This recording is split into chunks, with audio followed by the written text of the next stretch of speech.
सभी का नमस्कार। 9वीं सामाजिक विज्ञान की कक्षा में आप सबका स्वागत है। हमने पिछली कक्षा के अंदर ये पढ़ा था कि यूरोपीय समाज के अंदर सामाजिक परिवर्तन की शुरुआत किस प्रकार से हुई थी और सामाजिक परिवर्तन के बारे में उदारवादी समूह के लोग, रेडिकल समूह के लोग और रूढ़िवादी समूह के लोगों के विचार क्या थे। आज की इस कक्षा के अंदर हम देखेंगे कि यूरोप में समाजवाद किस प्रकार से आया, समाजवाद के आने के क्या कारण थे। आज की कक्षा में हम समझने का प्रयास करेंगे। तो हम शुरू करते हैं यूरोप में समाजवाद का आना। यह हमारा आज का बिंदु है। पहला बिंदु है कि 19वीं सदी के मध्य में, यानी जब समय चल रहा था 19वीं सदी का मध्य का समय चल रहा था, तो उस समय में यूरोप के अंदर मैं आपको बता देता हूं कि यूरोप यानी यूरोपीय महाद्वीप, जिसमें बहुत सारे देश आते हैं, जैसे इटली है, फ्रांस है, ठीक है ना, ये सारे यूरोपीय देश हैं। तो यूरोप में समाजवाद प्रसिद्ध विचारधारा बनी। यानी जब 19वीं सदी का मध्य का समय चल रहा था, यानी 19वीं सदी आधी बीत चुकी थी, उस समय यूरोप महाद्वीप के बहुत सारे देशों में समाजवादी विचारधारा पूरे समाज में फैल चुकी थी और प्रसिद्ध विचारधारा बन चुकी थी। ठीक है। दूसरा बिंदु है समाजवादी। समाजवादी से मतलब जो समाज में परिवर्तन लाना चाहते हैं पूरी तरह से और एक नए समाज का निर्माण करना चाहते हैं, समाज के प्रत्येक वर्ग का आर्थिक सामाजिक रूप से विकास करना चाहते हैं, उनको हम समाजवादी कहेंगे। और समाजवादी विचारधारा है, ठीक है ना। तो ये जो समाजवादी समूह के जो लोग थे, ये निजी संपत्ति विरोधी थे। ये कहते हैं कि निजी संपत्ति किसी की नहीं होनी चाहिए, संपत्ति के ऊपर किसी का निजी अधिकार नहीं होना चाहिए। ये उसके विरोधी थे और समस्याओं की जड़ मानते थे। ये कहते हैं कि हमारे समाज के अंदर, हमारे जीवन में प्रत्येक समस्या की जो जड़ है, मूल जड़ है, वो है निजी संपत्ति, यानी संपत्ति के ऊपर किसी एक व्यक्ति का अधिकार। ठीक है। संपत्तिधारी यानी जो व्यक्ति आर्थिक रूप से शक्तिशाली था, संपन्न था, साधन संपन्न था और जिसका अपनी संपत्ति पर निजी स्वामित्व था, वो संपत्तिधारी कहलाता था। संपत्तिधारी व्यक्ति मजदूरों का हित नहीं चाहता था, वो स्वयं का हित चाहता था, वो मजदूरों का भला नहीं चाहता था। वो सारे मुनाफे और सारे लाभ के ऊपर अपना अधिकार समझता था, मजदूरों का हित नहीं समझता था।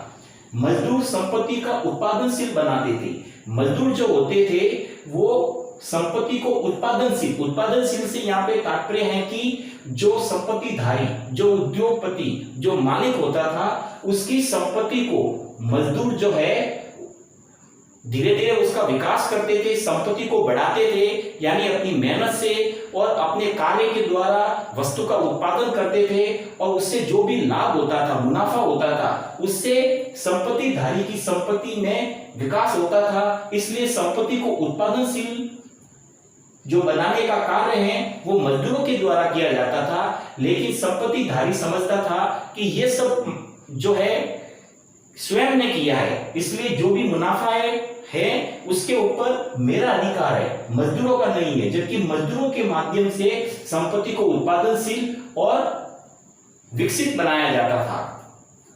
अगला हमारा बिंदु है संपत्ति पर एक व्यक्ति का नहीं बल्कि पूरे समाज का अधिकार हो। तो यहाँ पे समाजवाद कहता है कि संपत्ति के ऊपर किसी एक व्यक्ति का निजी अधिकार नहीं होना चाहिए, जबकि संपत्ति के ऊपर पूरे समाज का अधिकार होना चाहिए। यानी समाज के प्रत्येक वर्ग के लोगों का यह अधिकार है कि वो संपत्ति का अपने विकास के लिए प्रयोग करें, इसलिए समाज का संपत्ति के ऊपर अधिकार होना चाहिए। अगला हमारा बिंदु है समाजवादी जो है सामूहिक उद्यम। यहाँ पे सामूहिक उद्यम से मतलब है कोऑपरेटिव, इंग्लिश में कहते हैं कोऑपरेटिव, यानी सामूहिक उद्यम चाहते थे। कौन? समाजवादी। समाजवादी कहते हैं कि हमें सामूहिक उद्यम को बढ़ावा देना चाहिए। सामूहिक उद्यम से तात्पर्य है कि लोगों का समूह मिलकर उत्पादन करें, ठीक है ना। सामूहिक उद्यम का यहाँ पे तात्पर्य है लोगों का समूह, यानी सारे लोग मिलकर एक समूह बनाकर वस्तु का उत्पादन करें, व्यवसाय करें और उससे जो भी लाभ प्राप्त हो वो आपस में बांट लें, या उससे जो भी लाभ प्राप्त हो उसका सभी को बराबर बराबर लाभ मिले, ताकि सभी लोगों की आर्थिक स्थिति में सुधार आ सके। इसलिए समाजवाद यहाँ पे सामूहिक उद्यम का समर्थन करता है। यहां पे हम देखेंगे उदाहरण रॉबर्ट ओवेन। ये एक विचारक हैं रॉबर्ट ओवेन। ये इंग्लैंड के उद्योगपति भी हैं, विचारक भी हैं। यहां पे ये अपनी बात रखते हैं कि रॉबर्ट ओवेन जो इंग्लैंड के थे, इन्होंने इंडियाना क्षेत्र, ये क्षेत्र है, स्थान है इंडियाना क्षेत्र जो अमेरिका में है, वहां पर उन्होंने एक नया समन्वय नाम से समुदाय रचना की। यानी उन्होंने एक समुदाय बनाया जिसका नाम था नया समन्वय। इस नाम से इन्होंने इंडियाना में रॉबर्ट ओवेन ने एक समुदाय बनाया जिसमें समुदाय का उद्देश्य था कि सभी लोग मिलकर कार्य करें और उससे जो भी मुनाफा या लाभ हो वो सभी आपस में बांट ले या उसका सभी को बराबर बराबर अधिकार मिले। इस प्रकार आर्थिक स्थिति के सुधार की बात यहाँ पे रॉबर्ट ओवेन भी करते हैं, यानी रॉबर्ट ओवेन भी समाजवाद का समर्थन करते हैं। लुई ब्लांक हमारा दूसरा उदाहरण है। लुई ब्लांक फ्रांस के थे, ये सामूहिक उद्यम को बढ़ावा देते थे, यानी ये भी रॉबर्ट ओवेन के समान सामूहिक उद्यम यानी कि सामूहिक उद्यम का समर्थन करते हैं। ये भी कहते हैं कि सारे लोग मिलकर एक साथ कार्य करें, मिलकर काम करें, मिलकर व्यवसाय करें या उद्योग को चलाए और वस्तु का उत्पादन करें ताकि सभी को उसका लाभ मिल सके, ठीक है ना। और ये भी उदाहरण के तौर पे कोऑपरेटिव समूह यानी सामूहिक उद्यम का समर्थन करते हैं। इसके बाद में हम देखते हैं अगला बिंदु कार्ल मार्क्स जो जर्मनी के थे और फ्रेडरिक एंगल्स, ठीक है ना, ये दोनों मित्र हैं, कार्ल मार्क्स और फ्रेडरिक एंगल्स। इन दोनों मित्रों ने एक विचारधारा का निर्माण किया, एक नई विचारधारा को समाज के सामने रखा जिसको हम समाजवाद भी कहते हैं और जिसको हम मार्क्सवाद भी कहते हैं। यानी साम्यवाद यानी समाजवाद और मार्क्सवाद ये सभी एक ही हैं। और मार्क्सवादी यानी साम्यवादी विचारधारा कहती है कि हमें एक नए समाज का निर्माण करना है, हमें ऐसे समाज का निर्माण करना है जिसमें मजदूर या निम्न वर्ग के लोग जो कार्य करते हैं उनको उनका आर्थिक लाभ मिल सके, उनकी मेहनत का उन्हें आर्थिक लाभ मिल सके और उनकी आर्थिक स्थिति में सुधार हो सके। और जो भी जिन मालिकों के लिए या जिन उद्योगपतियों के लिए, जिन संपत्तिधारियों के लिए ये लोग जो कार्य करते हैं वो मजदूर हैं, वो निम्न वर्ग के लोग हैं जो अन्य कार्य करते हैं, उन लोगों की मेहनत का उन्हें आर्थिक लाभ मिल सके। इसलिए मार्क्सवाद जो है इन विचारधाराओं का समर्थन करता है और ये विचारधारा कार्ल मार्क्स और फ्रेडरिक एंगल्स ने समाज में प्रस्तुत की जिसे हम साम्यवाद या मार्क्सवाद भी कहते हैं। इसलिए मार्क्सवाद और फ्रेडरिक एंगल्स को इसका जनक माना जाता है। अगला हमारा बिंदु है मार्क्सवाद का विचार क्या है, यानी मार्क्सवाद क्या सोचता है समाज के बारे में, ठीक है ना। मार्क्सवाद यानी मैंने आपको भी बताया यानी समाजवाद, साम्यवादी विचारधारा यानी समाज के निर्माण की बात, समाज एक प्रकार से नए समाज के निर्माण की बात। तो मार्क्सवाद का यहाँ पे विचार है औद्योगिक समाज, यानी एक प्रकार से ऐसा समाज जिसमें उद्योगपति हैं, मालिक हैं जो अपनी संपत्ति का निजी स्वामित्व रखता है और उसके साथ में काम करने वाले मजदूर हैं, काम करने वाले लोग हैं, ठीक है ना। तो हम कहेंगे औद्योगिक समाज। तो औद्योगिक समाज जो है वो पूंजीवादी समाज होता है और पूंजीवादी समाज के अंदर पूंजी पर पूंजीपतियों का अधिकार होता है जिसे मार्क्सवाद विचारधारा उसका विरोध करती है।